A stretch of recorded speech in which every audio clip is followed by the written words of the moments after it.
নমস্কার, কেমন আছেন সবাই? নানা রঙের দিনে সবাইকে স্বাগত। আজকে সন্ধ্যাবেলা আমি বানাতে চলে এসেছি টক দই। টক দইয়ের জন্য নিয়ে নিয়েছি 4 প্যাকেট ফুল ফ্যাট দুধ। দুধটা আমি উনুনে বসিয়ে দিয়েছি। এখানে নিয়েছি একটা মাটির ভাঁড় আর নিয়ে নিয়েছি 100 গ্রাম টক দই। টক দইটা আমি জল ঝরিয়ে নেব, ছাঁকনিটা রেখে দিয়েছি। এখানে দুধটা ফুটছে, অনবরত এরকম নাড়তে হবে, নয়তো সর পড়ে যাবে। সর পড়লে হবে না। ভালো করে এইভাবে ফুটিয়ে নেব আস্তে আস্তে। দুধটা ভালো করে ফুটিয়ে নিতে হবে। যতটা মোটা হবে দুধটা, তত দইটাও গাঢ় হবে।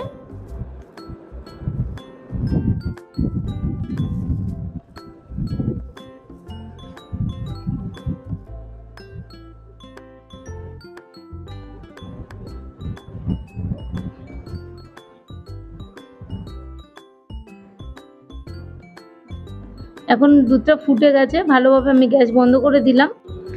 গ্যাস বন্ধ করে দিয়ে আমি দুধটা নামিয়ে নিয়েছি। এখানে দইয়েরও এতটা জল বেরিয়ে গেছে। দইটা অবশ্যই এই রকম করে জল ঝরিয়ে নিতে হবে। দুধটাও ঠান্ডা হয়ে গেছে, ফ্যানের তলায় ভালো করে ঠান্ডা করে নিয়েছি। মাংসের মধ্যে দইটা এইভাবে অর্ধেক দই নিয়ে মাখিয়ে নিলাম। এইভাবে মাখিয়ে দেখবেন দইটা কত ভালো পড়ে। বাকি দইটা অল্প একটু দুধ দিয়ে ভালো করে ফেটিয়ে নেব।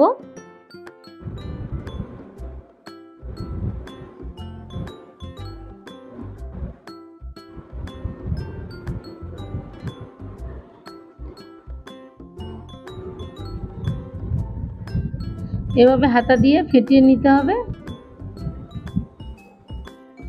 এই পদ্ধতিতে অবশ্যই একবার দই বানিয়ে দেখবেন, টক দই কতটা ভালো হবে দইটা। এখন দুধটা আমি মালসার মধ্যে ঢেলে দেব।